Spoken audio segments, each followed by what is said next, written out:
le TGV retrouve les voies pour l'ultime phase de l'opération Mi-Vie, les essais. Pendant ce 4e et dernier mois, les agents vont tester les limites du train, s'assurer de sa fiabilité. Sera-t-il déclaré apte à circuler? Pourra-t-il transporter des voyageurs? Le TGV est d'abord contrôlé à l'arrêt. Thomas est à la manœuvre. C'est la première fois que la rame ressort des ateliers, donc il y a plus d'une centaine de points à vérifier sur les portes et ensuite plus de 100 points sur la rame complète autre que les portes. Et s'il y a un seul défaut ou quoi que ce soit, la rame ne sortira pas d'éléments. Thomas commande à distance les portes d'accès, tandis qu'à l'extérieur, ses collègues vérifient leur fonctionnement. Les agents d'essai pour Thomas. Thomas, je t'écoute. Est-ce que vous pouvez ouvrir toutes les portes de la rame? Une fois que les portes seront ouvertes, je ferai une commande de fermeture. Ils vérifieront une à une que les portes sont bien fermées.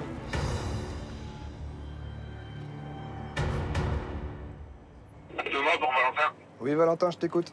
Les portes gestes et les portes des sont tous ouvertes. Ok, je vous fais une fermeture porte côté LM.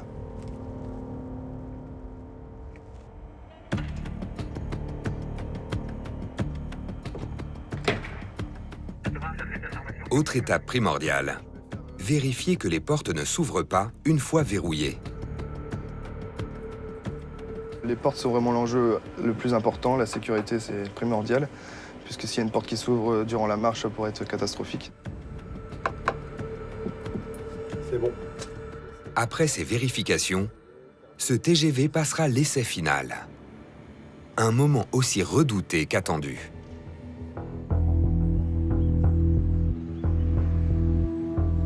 Ces tests ne se passent pas toujours aussi bien. Sur la toiture de cet autre TGV, ces spécialistes doivent gérer un incident comme ils n'en ont pas vu depuis 15 ans. Les agents d'essai, quand ont effectué leur test, ça a fait une explosion en fait, et un dégagement de fumée à l'arrière de la motrice. Et ils se sont tout de suite aperçus du trou qu'on peut voir ici, au niveau de la toiture. Donc la priorité, c'était de mettre les gens à l'abri, donc pour éviter tout accident personnel. On a préféré tout isoler et rentrer la rame dans le bâtiment pour être en sécurité. C'est là qu'ont lieu les premières constatations. Le pantographe continu a été levé, étant donné que celui-ci ne fonctionnait plus. Et on peut voir ici que c'est le pantographe continu qui a fait le court-circuit avec la caténaire, d'où les traces que vous pouvez voir ici et là-bas. On sait qu'il y a une pièce qui a été défectueuse au niveau du pantographe monophasé, puisqu'on voit ici, les câbles se sont décrochés. Ici, on va retrouver la pièce qui est en cause. Donc à l'origine, le câble était accroché comme ceci. Donc le câble, comme toute cette partie ici, est en 25 000 volts. Donc le câble s'est décroché et il est venu derrière en contact avec la toiture. Pour gérer cette crise, la réactivité des équipes est essentielle. On voit qu'à la moindre défaillance, on peut tout de suite avoir des grosses conséquences, des grosses réparations derrière et du remplacement de grosses pièces. On va impacter obligatoirement le temps de traversée et la livraison au client, donc il faut qu'on répare très très vite, donc il faut qu'on se mette en action très rapidement. L'intégralité de la toiture sera changée avant la reprise des tests en extérieur.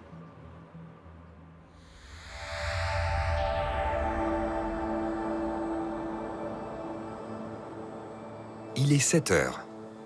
Dernière étape des essais pour ce TGV duplex, sans doute la plus risquée.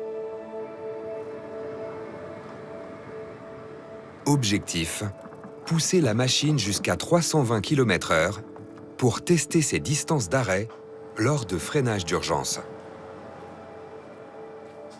Ce matin, Jean-Philippe encadre les opérations. Le stress est présent puisqu'on sait que la rame a été entièrement démontée.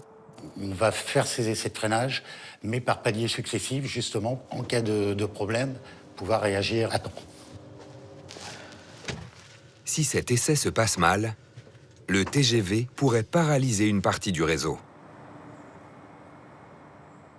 C'est la première fois qu'il va retourner sur le réseau ferré. Il y a une responsabilité pour l'établissement à assurer ses marches, parce que le train va venir s'insérer entre deux trains commerciaux. Donc s'il lui arrive quoi que ce soit, c'est toute la ligne qui va être impactée.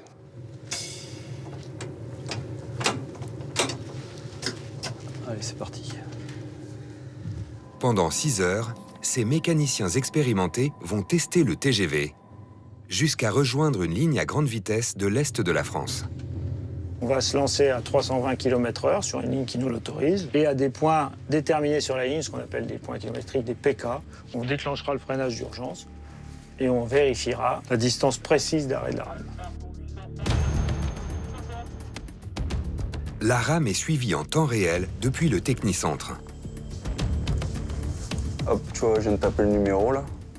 Donc là, on a un petit retard d'1 minute. C'est en vert, donc il n'y a pas vraiment de problème. Ça va se rattraper au fur et à mesure du temps. Ces tests permettent de s'assurer qu'en cas d'arrêt d'un TGV sur une ligne, le train suivant puisse s'arrêter à temps et ne pas le percuter. Donc le bouton d'arrêt d'urgence, si vous voulez, donc là il est en position haute. Le conducteur vérifie sa vitesse quand on est bien à 320 km/h. Le responsable de test donne le top. Et moi j'enfonce le BP urge, ça déclenche la CG à 0. Et après, on attend, on vérifie la distance d'arrêt par rapport à l'extérieur. 1000 mètres avant l'essai, 1000 mètres. 1000 mètres avant l'essai. On ressent un peu de stress quand même. Donc on est habitué, on est formé, tout ça, mais on se dit il faut pas qu'on le loupe, quoi. Faut pas qu'on le loupe. Donc on est très concentré, chacun a son rôle. Attention pour l'essai. Top. Ce colosse ralentit lentement.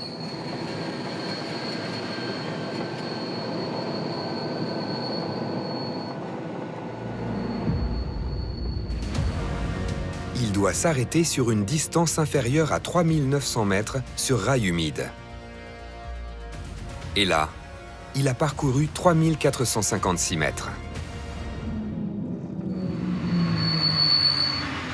Il lui aura fallu 1 minute et 12 secondes pour s'immobiliser.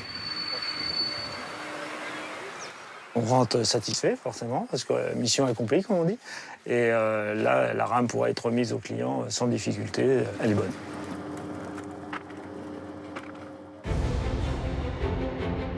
Après 4 mois d'un chantier XXL, l'engagement de plusieurs centaines de professionnels, l'objectif est atteint.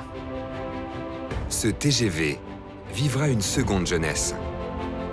Un travail d'équipe. Une fierté pour tous les artisans de sa renaissance. C'est l'aboutissement du travail de tous les collègues de l'atelier, en fait, parce que nous, au final, on vient tester tout ce que les collègues ont pu faire durant ces quelques mois de rénovation sur les rames.